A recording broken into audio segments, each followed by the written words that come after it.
Now when Athaliah, the mother of Ahaziah, saw that her son was dead, she arose and destroyed all of the royal family.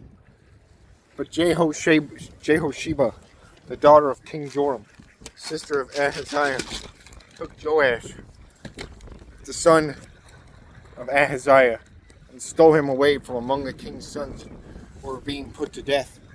And she put him and his nurse in a bedroom, as they hid him from Athaliah, in that he was not put to death.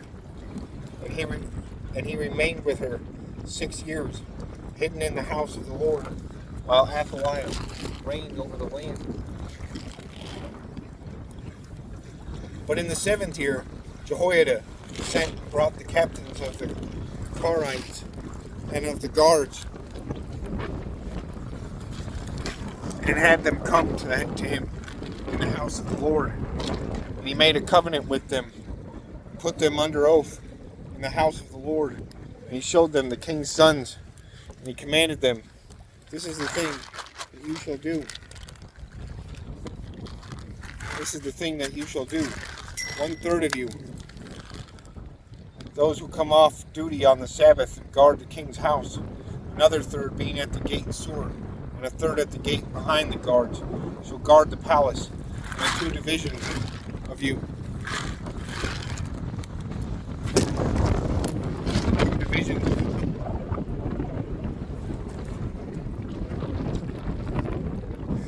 which come on duty, of course, on the Sabbath, and guard the house of the Lord on behalf of the king, shall surround the king, each with his weapons in his hand. Whoever approaches the ranks put to death."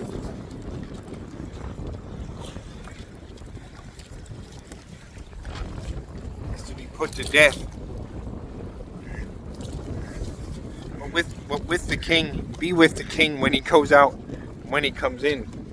The captains did according to all that Jehoiada the priest commanded, and they brought his men who were to go off duty on the Sabbath with those who were to come on duty on the Sabbath, and came to Jehoiada the priest.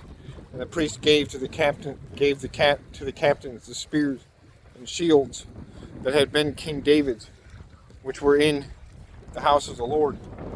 And the guards stood, every man with his weapons in his hand, from the south side of the house to the north side of the house, around the altar of the house, on behalf of the king. Then he brought out the king's sons, put the crown on him, and gave him the testimony. And they proclaimed him king, and anointed him. And they clapped their hands, and said, "Long live the king."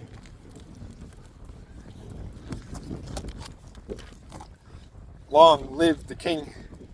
When Athaliah heard the noise of the guard and of the people, she went into the house of the Lord of the people.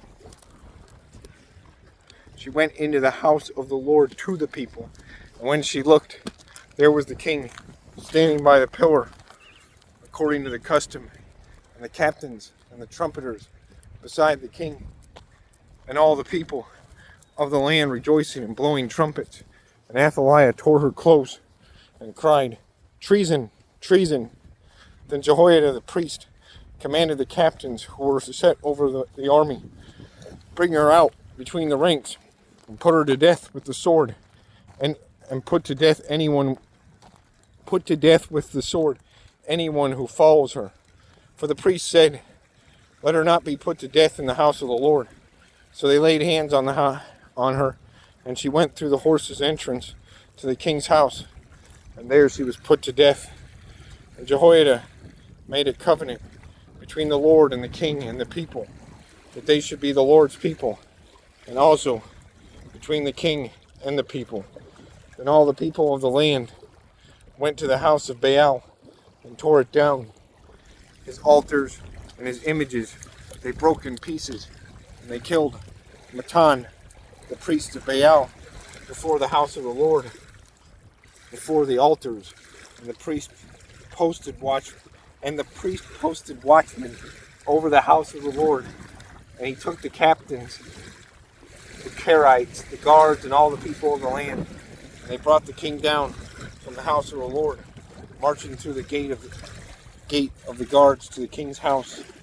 So all the people of the land rejoiced, and the city was quiet after Athaliah had been put to death with the sword at the king's house. Jehoash was 7 years old when he began to reign.